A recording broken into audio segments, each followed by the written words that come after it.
নবনীরদনিন্দিত কান্তিধারম রসসাগর নাগর भूपवरं। हरे कृष्णा अनुप्रणाम। हम लोग श्रीमद् भागवतम के 7वें स्कंद में हैं। 10वां अध्याय चल रहा है। आज हम लोग श्लोक संख्या 12 से कंटिन्यू करेंगे। श्रीमद् भागवतम 7.10.12 ऑनवर्ड्स। सब मेरे बाद दोहराइए। 12 नंबर श्लोक। कथामादिया जूष मना प्रियस्त्वम। बोलिए।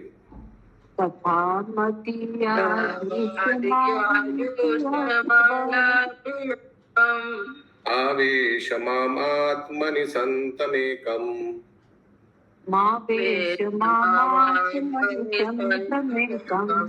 सर्वेषु भूतेषु अधियज्ञम् ईशम्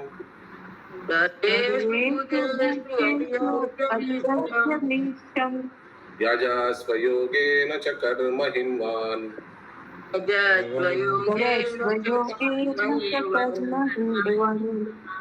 बबीता मादी थोड़ा स्क्रीनशॉट कर दीजिए प्लीज।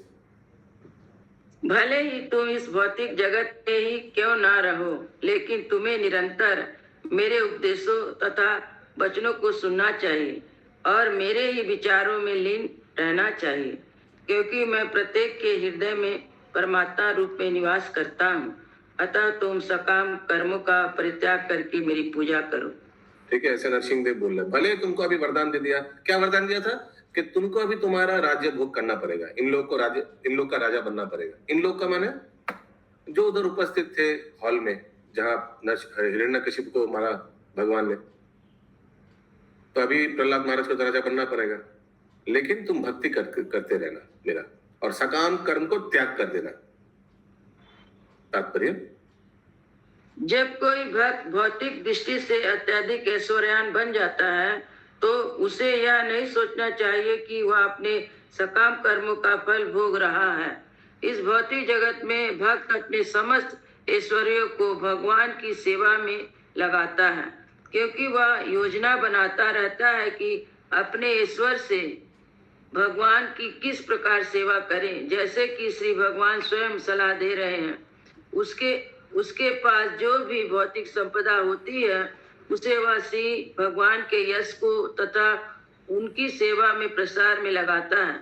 भक्त कभी भी ऐसे कर्म के फल को भोगने हेतु कोई भी सकाम कर्म या कर्मकांड नहीं करता। प्रयुक्त वह यह जानता है कि ऐसा कर्मकांड अल्पज्ञ व्यक्तियों के लिए होता है। श्रीला नरोत्तम ने अपनी कीर्ति प्रेम भक्ति चंद्रिका में कहा है, कर्मकांड ज्ञान कांड केवल विशेर भांडा। तो कैसे इसको बोलेंगे? ठीक बोला। कर्मकांड तथा ज्ञान कांड परमेश्वर के विषय में तर्क करना दोनों ही विष के पात्रों के तुल्य है। जो इन दोनों की ओर आकृष्ट होता है वह अपने मनुष्य जीवन को नष्ट कर देता है।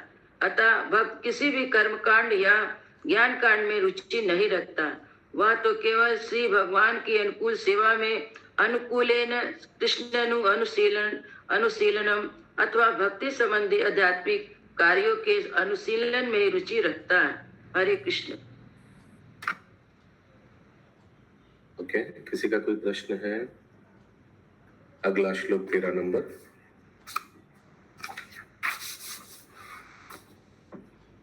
भोगेन पुण्यम कुशलेन पापम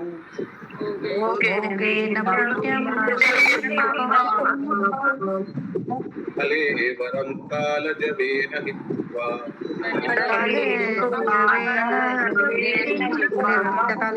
हित्वा कीर्तिं विशुद्धां सुरलोकगीतम्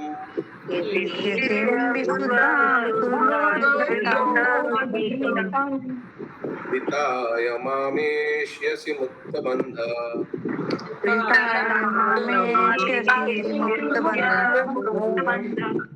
यस, माता जी, अनुवाद।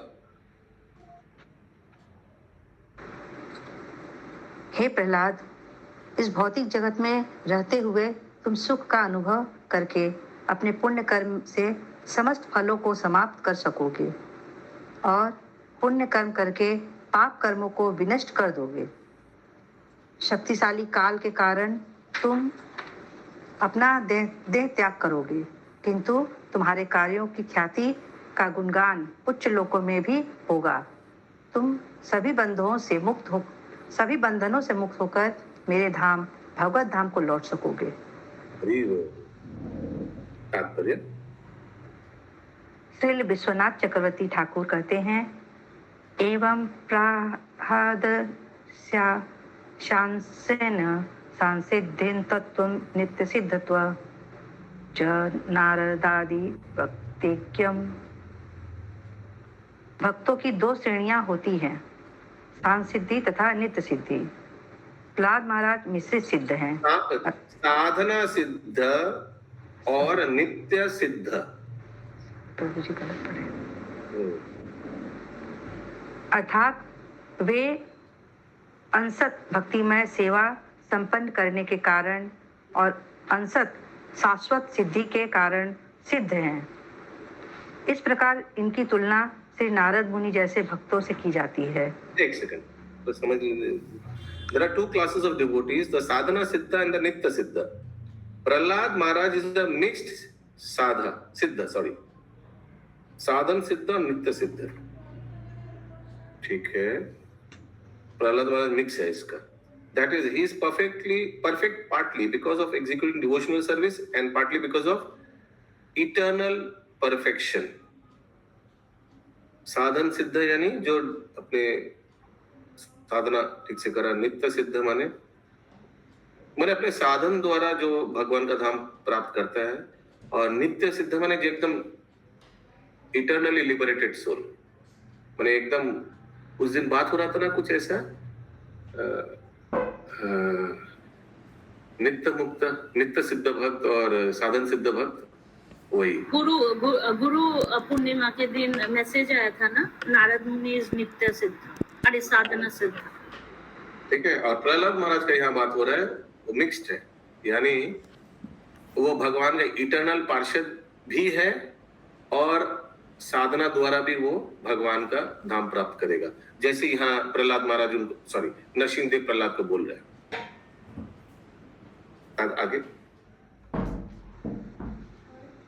इस प्रकार इनकी तुलना श्री नारद मुनि जैसे भक्तों से की जाती है।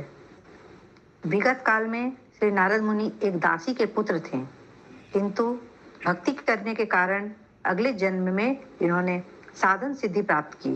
एक सेकंड, तो साधन सिद्धि माने साधना द्वारा जो सिद्धि प्राप्त करता है, और नित्य सिद्ध माने वो आगे से एकदम कंटिन्यूअस, आगे भी भक्त था भगवान के धाम में, अभी भी है और हमेशा रहेगा नित्य। उसको और साधना करके आगे परफेक्ट नहीं होना भाई, वो परफेक्ट है, था, रहेगा। आगे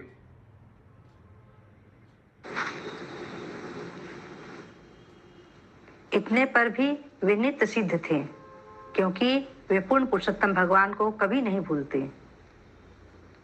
कुशलेन शब्द अत्यंत महत्वपूर्ण है। तो ठीक है, एक तो साधना करके, देखिए नारद मुनि क्या है, नारद मुनि दासी पुत्र था, लेकिन साधना करके नारद मुनि बना। प्लस नारद मुनि हमेशा भगवान को याद करते थे, इसलिए नित्य सिद्ध भी है। इस प्रकार नारद मुनि भी मिक्स कैटेगरी का उदाहरण है। मिक्स माने नित्य सिद्ध भी है और साधन सिद्ध भी है। और प्रहलाद महाराज भी वैसे ही है, प्रभुपाद जी बता रहे हैं, नित्य सिद्ध और साधन सिद्ध दोनों। आगे मनुष्य को भौतिक जगत में अत्यंत कौशल से रहना चाहिए। यह भौतिक जगत द्वैत जगत कहलाता है, क्योंकि इसमें कभी पुण्य करना होता है तो कभी पाप। यद्यपि कोई पाप नहीं करना चाहता, किंतु यह संसार ऐसा बना है कि इसमें सदैव संकट बना रहता है। पदम पदम यद विपताम। इस प्रकार भक्ति करते हुए भी भक्त के अनेक शत्रु बन जाते हैं। भक्त प्रहलाद महाराज को स्वयं इसका अनुभव हुआ, क्योंकि उनका पिता तक उनका शत्रु बन गया। हरे कृष्ण। तो देखिए कितना सुंदर प्रभुपाद जी हम लोग को सतर्क कर रहा है कि ना चाहते हुए भी यहाँ व्यक्ति प्रॉब्लम में फंस सकता है। जैसे प्रहलाद महाराज, वो तो पंगा नहीं लिया था, लिया था क्या पिताजी से? नहीं, पिताजी जबरदस्ती उनको बुलाकर बोल रहे बताओ ये बताओ वो बताओ, तुम्हारा भगवान यहाँ है वहां है क्या? मारने चला पिताजी पुत्र को। तो ऐसे भक्त का भी हो सकता है, ना चाहते हुए भी फंस सकता है। पदम पदम यद विपदाम न तेषाम, ये जड़ जगत का ये क्वालिटी है, कैरेक्टरिस्टिक्स है। आगे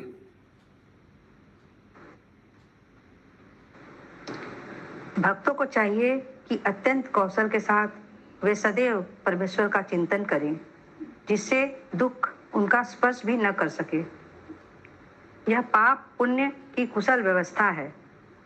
भक्त प्रहलाद महाराज जैसा उन्नत भक्त जीवन मुक्त होता है, अर्थात इसी जीवन में इस भौतिक शरीर में भी मुक्त रहता है। हरे कृष्ण। अगला श्लोक 14 नंबर। य एतत् कीर्तयन्मायम्, बोलिए।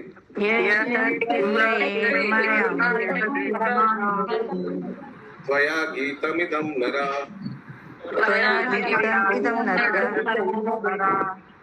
भक्ष्यमां च स्मरान् काले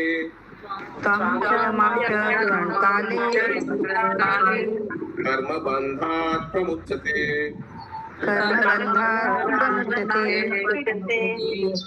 यस, और कोई पढ़िए अगला श्लोक। वो मैं पढ़ूं। हाँ। जो व्यक्ति तुम्हारे तथा मेरे कार्यों का सदैव स्मरण करता है और वह तुम्हारे द्वारा की गई प्रार्थनाओं का स्मरण करता है, वह कालांतर में भौतिक कर्म फलों से मुक्त हो जाता है। अरे वो इससे पता चलता है प्रहलाद महाराज का स्तुति कितना इंपॉर्टेंट है। उस दिन बताया था ना अद्भुत चरण प्रभु, बहुत इंपॉर्टेंट है प्रहलाद महाराज का स्तुति। साक्षात भगवान नरसिंह देव बोल रहे हैं, जो तुम्हारा प्रार्थना को स्मरण करता है वो मुक्त हो जाता है। सोचिए कितना इंपॉर्टेंट है तात्पर्य। यहाँ पर कहा गया है कि जो कोई प्रहलाद महाराज के कार्यकलापों का और उनसे संबंधित नरसिंह देव के कार्यकलापों का कीर्तन तथा श्रवण करता है, वह धीरे धीरे समस्त कर्म बंधन से छूट जाता है। जैसे कि भगवत, आप लोग कोई उदाहरण दे सकते, कोई एक व्यक्ति का जो ऐसा करता था? प्रहलाद महाराज का कथा सुनता था, उनका कहानी सुनता था, उनका स्तुति सुनता था गंभीरा में। महाप्रभु जी, महाप्रभु। अरे कृष्ण, सही बात, सही जवाब। किन से सुनता था? रामानंद राय और गोदापुर पंडित से। क्या हिरण्यगढ़ गोदापुर पंडित जी, गोदाधर पंडित। जैसे कि भागवतम में क्या कहा गया है? जैसे भगवत गीता 2.15.2.56 में कहा गया है, यही न व्यस्यन्ति ते एते पुरुष सभा सुख दुखं धीरे समदुःख सुखं धीरम, समदुःख सुखं धीरे समृत्युतो वाय कल्पते। हे पुरुष श्रेष्ठ अर्जुन, जो व्यक्ति सुख तथा दुख से विचलित नहीं होता और दोनों में स्थिर बना रहता है, वह निश्चय ही मुक्ति का पात्र है। दुखे स्वद्विग्न मना सुखे सुविगत स्त्रीहा बीतराग भय क्रोधा शीत धीर मुनिरुच्यते। जो तीन तापों से होते हुए भी विचलित नहीं होता, वह सुख के फूल नहीं उठता, और जो आसक्ति भय तथा क्रोध से मुक्त होता है, वह स्थिर चित्त वाला साधु कहलाता है। भक्त को भीषम परिस्थिति में न तो दुखी होना चाहिए और न भौतिक ऐश्वर्य में अत्यधिक प्रसन्न होना चाहिए। भौतिक जीवन का कुशल प्रबंधी यही है, क्योंकि भक्त जानता है कि इस तरह कौशल पूर्वक व्यवस्था की जानी चाहिए, इसलिए वह जीवन मुक्त कहलाता है। भक्ति रसा सिंधु में रूप गोस्वामी बताते हैं, यहाँ हरे दास्ये कर्मणा मनसा गिरा निखिला स्वप्यवस्थास्तु जीवन मुक्त स उच्यते। जो व्यक्ति मनसा वाचा कर्मणा कृष्ण भावनामृत में रहकर कर्म करता है, कृष्ण की सेवा करता है, वह इस भौतिक जगत में ही रहते हुए मुक्त पुरुष है। भले ही वह कथा कथित अनेक भौतिक कर्मों में क्यों न लगा रहे। जीवन की किसी भी परिस्थितियों में भक्ति में निरंतर लगे रहने के कारण भक्त समस्त भाव बंधन से मुक्त हो जाता है। भक्तिनुपाति मनिष्ठा स्वापकानपि संभवात्। भले ही मांस भक्षी परिवार में क्यों न उत्पन्न हो, किंतु भक्ति में रत होने पर वह शुद्ध हो जाता है। भागवत 11.40.21। श्री जीव गोस्वामी इस श्लोक को अपने समर्थन में उद्धृत करते हैं कि जो कोई प्रहलाद महाराज के शुद्ध जीवन का कार्यकलापों का कीर्तन करता है, वो भौतिक कार्यकलापों से मुक्त हो जाता है। हरे कृष्ण। हरि बोल। 15 से 17 एक साथ। श्री प्रहलाद उवाच, बोलिए। वरं वराये तत्ते वरदेशान् महेश्वरा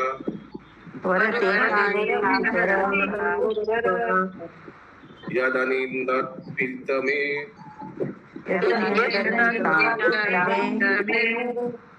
त्वम् अविद्वांस्तेज ऐश्वरम्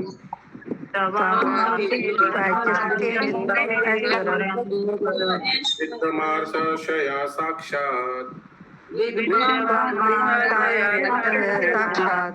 सर्वलोक गुरुं प्रभुं रात्रिरेति मृषा दृष्टिस्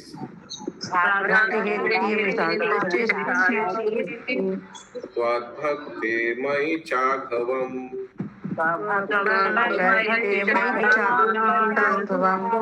तस्मात् गीतमे पूयेत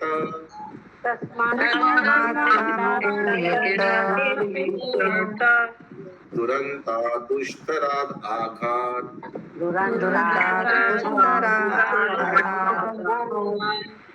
भूतस्ते अपंगसं दृष्टस्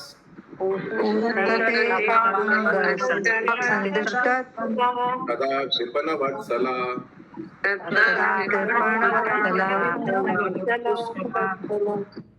यस माधुरी माता जी अनुवाद।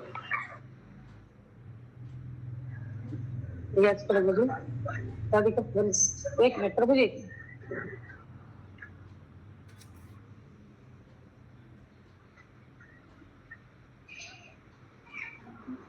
अनुवाद। भक्त प्रहलाद महाराज ने कहा, हे परमेश्वर, क्योंकि आप पतित आत्माओं पर इतने दयालु हैं, अतः मैं आपसे एक ही वर मांगता हूँ। मैं जानता हूँ कि आपने मेरे पिता की मृत्यु के समय अपनी कृपा दृष्टि डालकर उन्हें पवित्र बना दिया था, किंतु वे आपकी शक्ति तथा श्रेष्ठता से अनभिज्ञ होने के कारण आप पर मिथ्या ही यह सोचकर क्रुद्ध थे कि आप उनके भाई को मारने वाले हैं। इस प्रकार उन्होंने समस्त जीवों के गुरु ऐसे आपकी प्रत्यक्ष निंदा की थी और आपके भक्त अर्थात मेरे ऊपर जघन्य पाप तक किए थे। मेरी इच्छा है कि उन्हें इन पापों के लिए क्षमा कर दिया जाए। हरि बोल। कितना दयालु सोचे। तात्पर्य,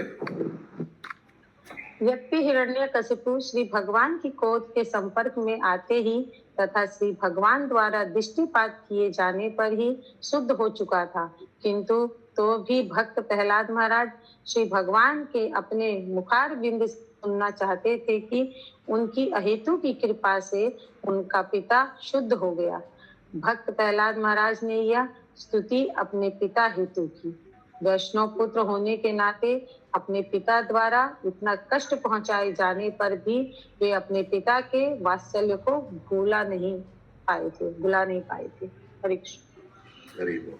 हम लोग भी उस दिन मोहन तो वो अपने सेमिनार में बता रहे थे, भक्तों का एक गुण है, गुण का नाम याद नहीं है, लेकिन उसका यही गुण है कि वो कभी बदला लेने का भावना नहीं रखता है। क्षमा कर देता है। 18 नंबर श्लोक। श्री भगवान वाच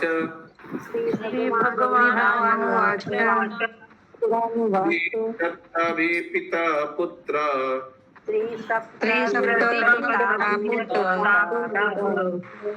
त्रिसप्ताभि पिता पूत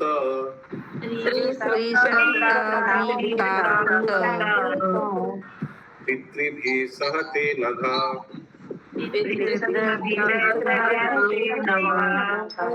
यत्साधो अस्य कुले जातो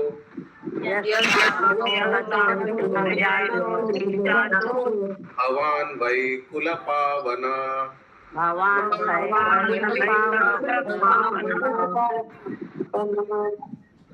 यस, गीता प्रसाद माता जी पढ़िए अनुवाद। यस, वेदगामिनी राधा रानी माता जी।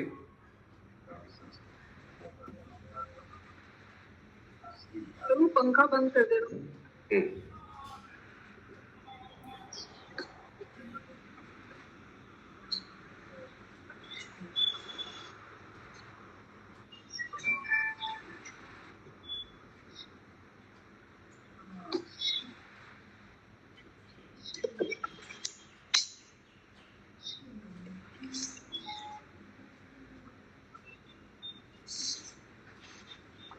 पूर्ण पुरुषोत्तम भगवान ने कहा, हे प्रिय प्रहलाद, हे परम पवित्र, हे साधु पुरुष, तुम्हारे पिता तुम्हारे परिवार के 21 पुरखों सहित पवित्र कर दिए गए हैं।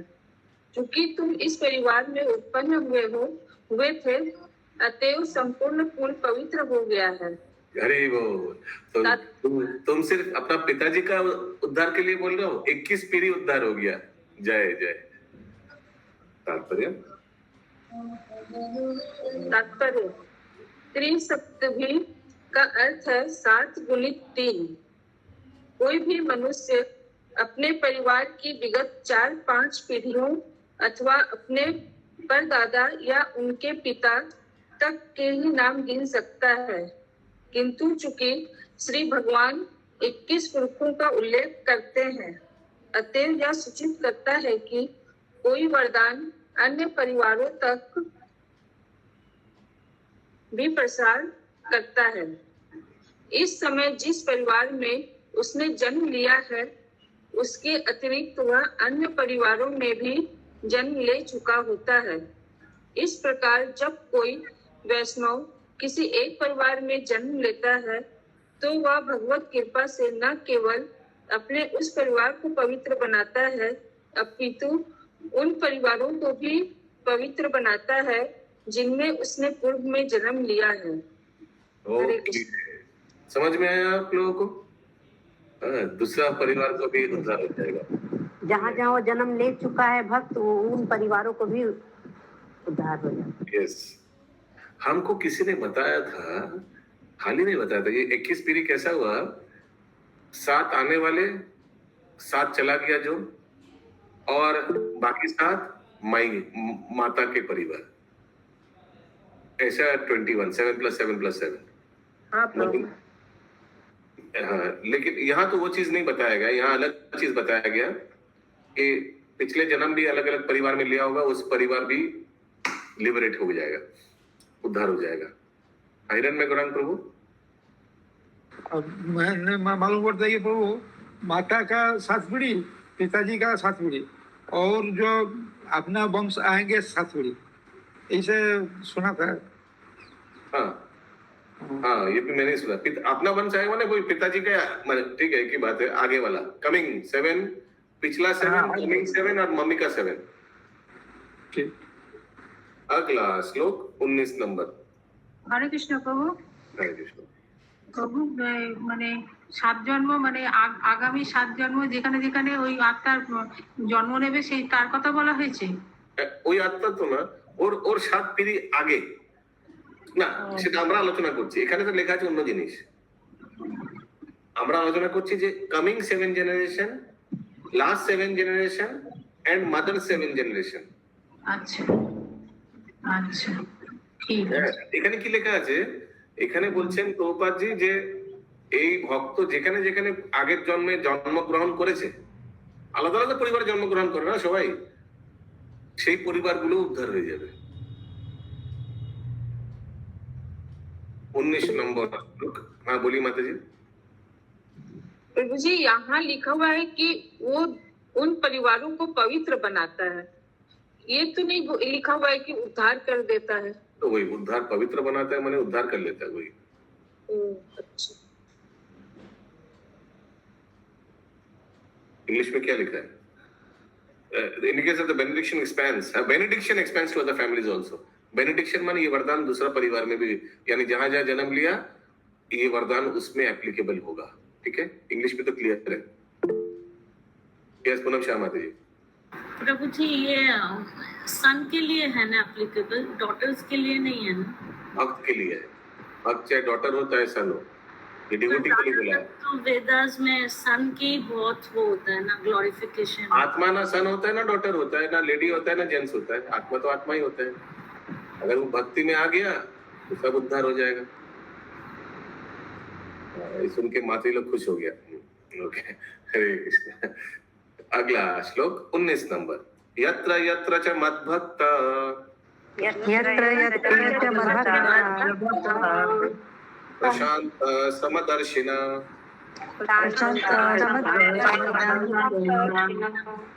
साधवा समदाचारा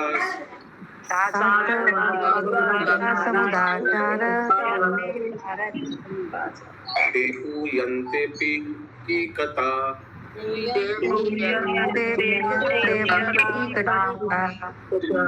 यस, रोहिणी कृपा प्रदानी माता जी। प्रभु जी आवाज आएगा सड़क का। यस चंदा प्रभु जी हम पढ़े, हरे कृष्ण प्रभु जी हम पढ़े।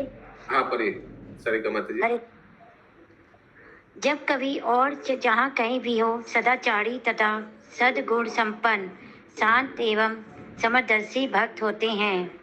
वह देश तथा परिवार भले ही ग्रहित ही क्यों ना हो, पवित्र हो जाते हैं। जहाँ इवन इफ कंडेम्ड, अगर वो परिवार कंडेम्ड फिर भी वो पवित्र हो जाते हैं। माने वो परिवार कंडेम्ड, हिंदी में क्या बोला, ग्रहित होता है ना। ऑल्दो ही, क्या लिखा है, क्या लिखा है? गर्हित लिखा हुआ है। गर्हित माने अगर कोई माने कोई बहुत निकृष्ट परिवार भी हो फिर भी उद्धार हो जाता है, ऐसे कुछ तात्पर्य। हरे जहाँ भी उदात भक्त तैरते हैं, न केवल वे तथा उनके कुल अपुत समूचा देश पवित्र हो जाता है। हरि बोल। देखिए पूरा देश और आसपास का जगह सब पवित्र हो जाता है। जय हो। अगला श्लोक 20 नंबर। तो ये कौन बोल रहा है, ये श्लोक कौन बोल रहा है? भगवान वाचा। अच्छा भगवान बोल रहे हैं, नरसिंह देवी बोल रहे हैं। हरि बोल। सर्वात्मना ना हिंसन्ति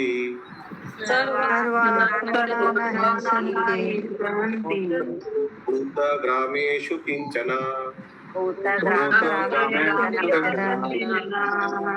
उच्चवाचेषु दैत्येन्द्र मद्भाव विगता स्प्रिय। यस चंदा माता जी अनुवाद। हरे कृष्णा प्रभु जी, सादर प्रणाम।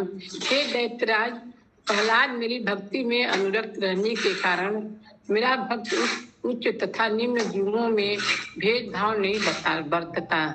सभी तरह से वह किसी से ईर्ष्या नहीं करता। हरे Krishna. My devotee do not distinguish between lower and higher living entities. भेदभाव नहीं करता है जीव। भक्त कभी जीवों में भेदभाव नहीं करता है, सभी जीवों में भगवान दर्शन करता है। कोई भी निम्न जीव के प्रति अन्याय नहीं करता है। भक्त होने के बाद कोई निम्न जीव को मारेगा नहीं। जैसे हम लोग देखते हैं मृगारी परिवर्तन हो जाता है वो। अगला श्लोक 21 नंबर। भवन्ति पुरुषा लोके मद्भक्तास्त्वमनुव्रता भवान् मे खलु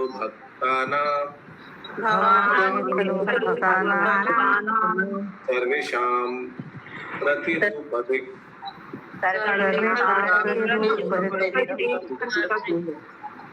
हाँ परी रंजिता माता जी।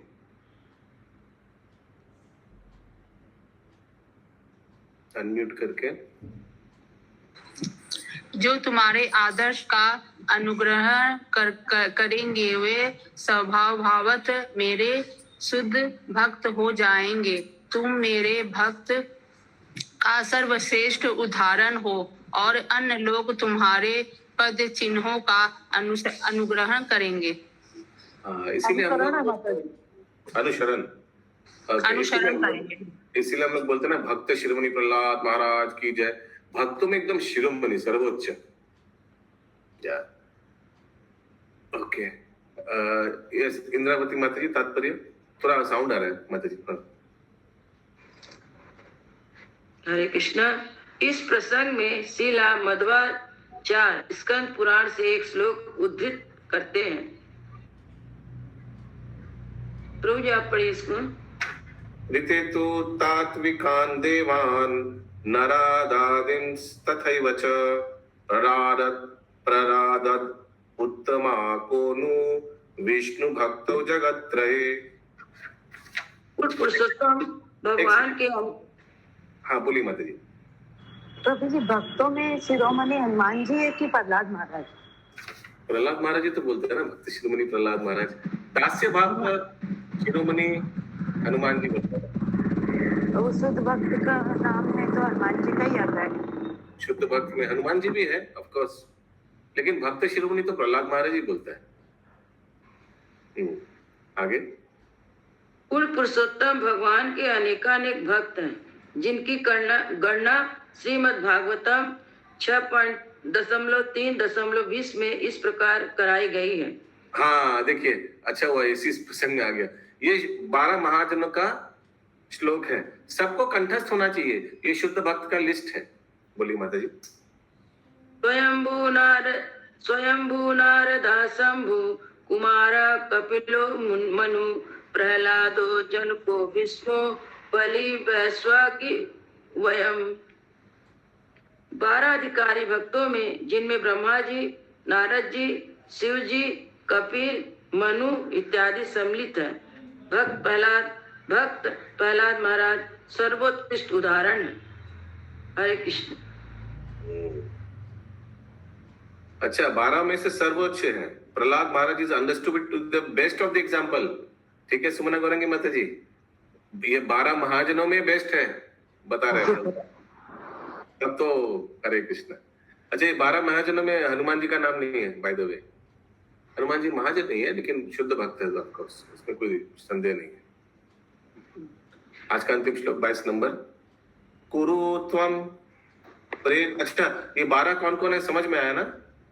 स्वयंभू। स्वयंभू कौन है? ब्रह्मा जी। ब्रह्मा जी। स्वयंभू नारदा शंभू। शंभू कौन है? कुमारा। कुमारा कौन है? कपिलो। कपिल कौन है? कपिल मुनि। हालांकि कपिल मुनि भगवान का अवतार है लेकिन जीव तत्व है ना तो भक्त भी है।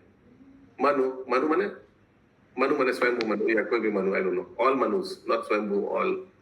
प्रहलादो तो मतलब जानको माने जनक महाराज। भीष्म बलि वया शकीर कौन है?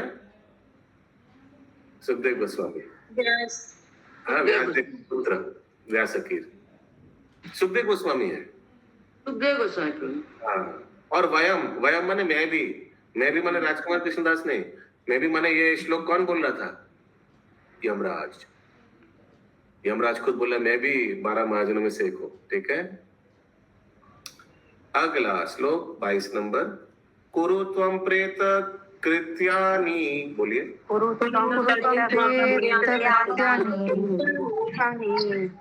पितु भूतस्य सर्वश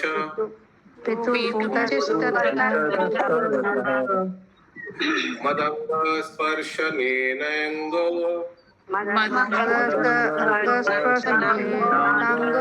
लोकान यश्यति सुप्रजा।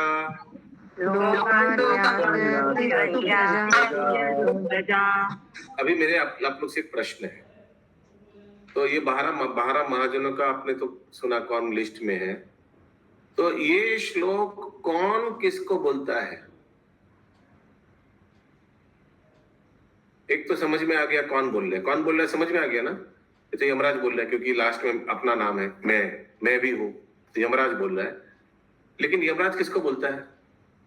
हरे कृष्ण प्रभु जी बोले चित्रकेतु को बोल रहे थे, अंगिरा उस समय समझाने के लिए आए थे। नहीं, यमराज यमदूतों को बोलता है क्योंकि उन लोगों को गलत फहमी हो गया था। जामिल को लेके गया, बोला आगे बोला अरे यमराज जी हम लोग तो सोचा था कि आप ही बॉस है। यमराज जी बोला नहीं मैं बॉस नहीं हूँ, मेरा भी बॉस है, लेकिन उस बॉस का हम लोग महाजन है। कौन हम लोग? फिर ये लिस्ट बताते हैं, ठीक है। यस, करुणा राधे माता जी। हरे कृष्ण प्रभु, ये कुमार है कौन है? कुमार चतुष कुमार, कुमार सनंद और सनातन कुमार। यस, अनुवाद कौन पढ़ेगा? लाल साहब प्रभु।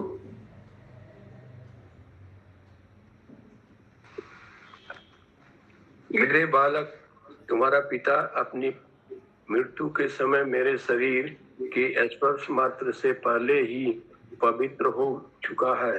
तो भी पुत्र का कर्तव्य है कि वह अपने पिता की मृत्यु के पश्चात श्राद्ध क्रिया संपन्न करे, जिससे उसका पिता ऐसे लोक को जा सके जहां वह अच्छा नागरिक तथा भक्त बन सके। हरे कृष्ण। तो पुत्र का कर्तव्य है। पुत्र शब्द का अर्थ क्या है? कौन बता पाएगा? गूगल हाथ उठाइए। खूब बार आता है, बहुत बार भागवत में आता है, आप लोग भूल कैसे सकते हैं? एक ही जन को मालूम है और किसी को मालूम नहीं पुत्र शब्द कहां से आता है। ये चंदा माता जी। प्रभु जी, जो कुल को तार दे उसको पुत्र कहते हैं। बहुत करीब है लेकिन गलत है। ये प्रीति में नंद प्रिया माता जी। प्रभु जी, वो पुत नामक एक नर्क होता है जिससे पिता को बचा के मतलब अच्छे ऊंचे लोगों में ले जाए, वो पुत्र करना। हाँ करेक्ट, पुत नामक नरक से जो उद्धार कर सके अपने पितरों को। आगे इस प्रसंग के श्री विश्वनाथ चक्रवर्ती ठाकुर कहते हैं कि यद्यपि हिरण्यकश्यप पहले ही पवित्र हो चुका था, किंतु पुनः भक्त बनने के लिए उसे उच्च लोक में जन्म लेना पड़ा था। प्रहलाद महाराज की शिष्टाचार के रूप में अंत्येष्टि क्रिया करने के लिए कहा गया, क्योंकि भगवान किसी भी हालत में विधि विधानों को रोकना नहीं चाहते। मध्य मुनि का भी आदेश है। मधुकैटभो भक्त भव दुरौ भागवतो मृतौ तमैव क्रमादाप्तौ भक्त्या चेद्यो हरिं ययौ। जब भगवान ने मधु कैटभ असुरों को मार डाला तो उसे संबंधियों ने भी अत्यंती क्रिया की, जिससे वे दोनों भक्त भगवान धाम वापस जा सके हैं। ग्रंथराज श्रीमद् भागवतम की जय। शील प्रभुपाद की जय। जय जय जय जय जय।